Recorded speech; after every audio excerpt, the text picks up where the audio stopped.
사주 중심과 관련돼서 방첩 당국에서는 심층적으로 확인 중에 있으며 그 내용을 보고받았지만 구체적인 내용은 저희가 지금 말씀드릴 수는 없습니다. 다만 이 관련돼서 현재 방첩 당국에서는 외교 관계에 관한 빈협약, 영사 관계에 관한 빈협약 위반 사실 여부와 또한 출입국 관리법 20조 등의 위반 여부에 대해서 지금 법률적 검토 중에 있다. 이렇게 말씀을 드리겠습니다. 예. 북한 무인기 관련해서 말씀드리겠습니다. 항적 조사 결과 비행 금지 구역 북쪽을 지나간 것으로 확인되었다라고 보고를 받았고요. 12대 무인기 12대 침투라는 언론 보도에 관해서는 국정원은 사실과 다르다라는 입장이었습니다. 기 보고된 대로 5대가 맞다라고 했고요. 용산 대통령실 즉 촬영 가능성에 대한 우려를 표명했고 가능성 있다는 답변을 했습니다.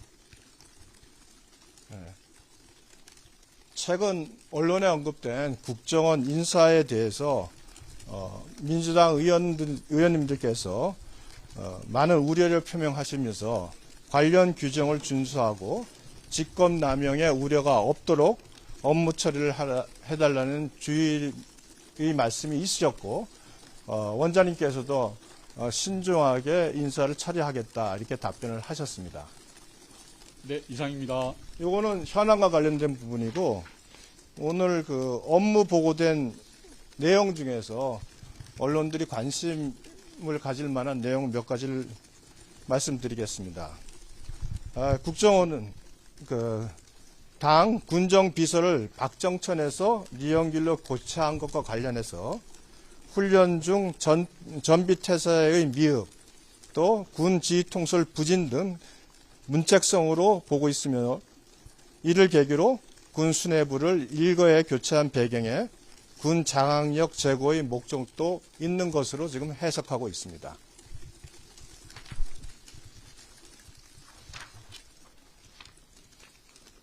무인기와 관련돼서 국정원은 현재 1에서 6m급 소형기 위주로 20여 종 500여 대의 무인기를 북한이 보유 중인 것으로 파악하고 있으며 자폭형 등 공격형 무인기도 소량 보유하고 있는 것으로 추정하고 있습니다.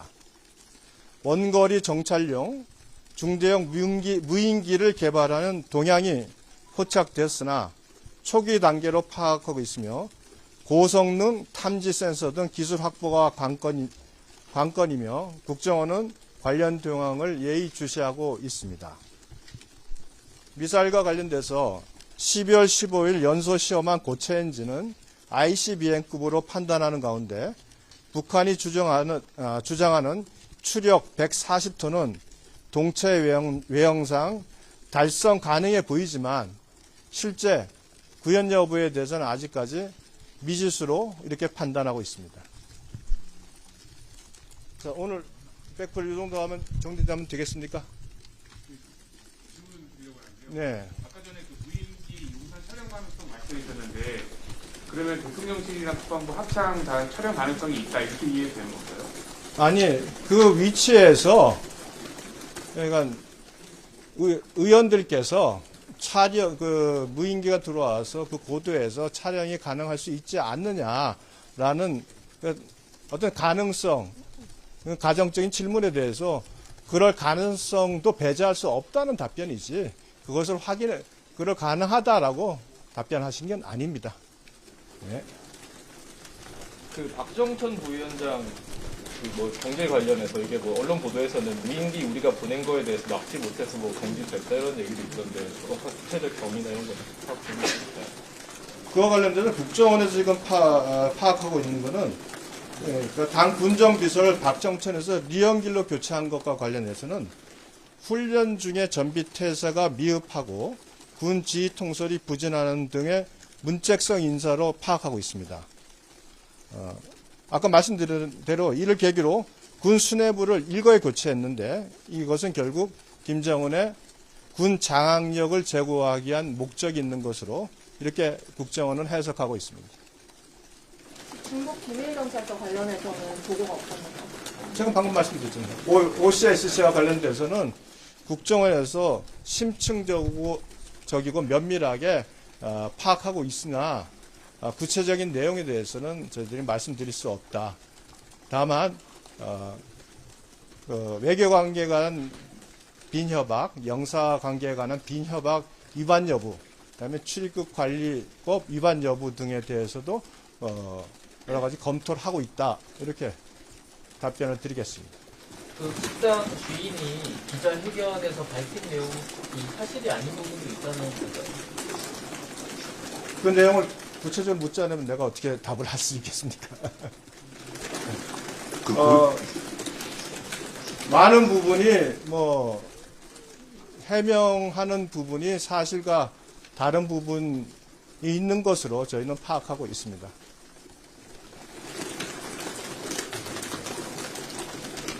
자, 이 정도 정리하면 되겠습니다. 의원님, 최근에 김정은 군사 행보에서 딸 김주애 동행시키는 데 대한 걱정은 본 적도 있었나요? 김주의 동행은 김정은의 세습 정치에 대한 의지를 보여주는 것으로서 국정원은 파악하고 있고, 그러나 후계와 관련돼서는 김주애가 후계자로서 아까 후계자가 된다는 판단은 하지 않는 것이 좋다는 그런 의견이 정리됐습니다. 이건 말이 조금 꼬이네. 이건 말이 많이 하면 꼬이는데, 일단 다시 정리하면 김주애를 그와 같이 데리고 다닌 것은 김정은의 세습의 의지를 그 북한 주민들에게 보여주는 그 모습으로 지금 국정원은 해석하고 있습니다. 이렇게 요것만 정리했습니다. 이용호 숙청 배경 원인 같은 게 파악하고 있습니다. 구체적으로 숙청 배경 원인은 저희들이 지금 보고받지는 못했습니다. 그 9.19 이제 효력 정지에 따라서 대북 이제 방송이랑 전단지 배포에 대해서 재개한다는 관련된 얘기는 없습니다. 그 부분은 오늘 논의 주제에서는 포함되어 있지 않았습니다. 북 핵실험 관련해서 계속 가능성 얘기 나오는데 올해 이렇게 상하반기 정도로 이렇게 예상 기간이나 이런 게 좀 나올까요? 예상 시기라든지 이런 게. 거기 영변 핵시설의 3경도는 이미 다 사실 보수 완공됐고 4경도도 진입도로가 이제 완성돼 있어서 언제든지 가능성이 있는 상태고, 다만 구체적으로 언제 핵실험 핵실험을 할지에 대해서는 별도로 저희가 지금 주요 현안으로 다루질 않았습니다. 현안 보고는 돼 있어. 네. 혹시 리용호와 함께 숙청된 그 외교 외무성 관련자들이 몇 명인지, 다 북한 대사, 주영 북한 대사관 관계자들이 맞는지 그것도 확인하셨는지 궁금합니다. 그 부분은 확인을 못했습니다. 별도로 저희 현안 질의에서는 답이 없었습니다. 자, 이 정도 할게요. 지금 위원장실에서 간사랑 협의를 해서 급한 거 없죠? 그 혹시 도발 계속되는 이유에 대해서 국정원 좀 보고한 게 있을까요?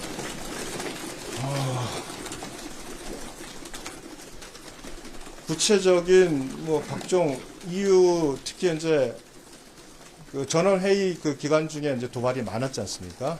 결국은 구체적으로 상세하게 그 내용을 설명을 하기 어렵고, 결국은 지속적인 긴장 관계를 보여주기 위한 북의 의도적 도발이다, 이렇게 지금 보고 있습니다. 기밀경찰 면밀하게 확인한다고 하신 거는 기지의 위치를 확인하는 건가요? OCSC인데요.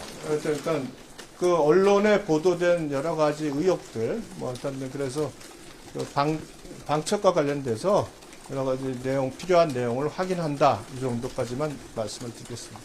지금 북 열병식 동향 파악되고 있는데 대략적인 시기 예측이 가능할까요? 그 2월 언제죠? 그때? 2월 8일. 그 2월 8일 그때죠. 네. 예측할 게 뭐 있어? 그거 다 나왔는데. 자, 이 정도 마치겠습니다. 하나만 마지막으로 하나만 여쭤보겠습니다. 그 자포 공격형 무인기 소량 보유한다고 했는데 그 무인기에 대해서 그게 어느 정도의 위력을 갖고 있는지에 대한 설명도 있습니다. 그것까지는 설명이 없었습니다. 네?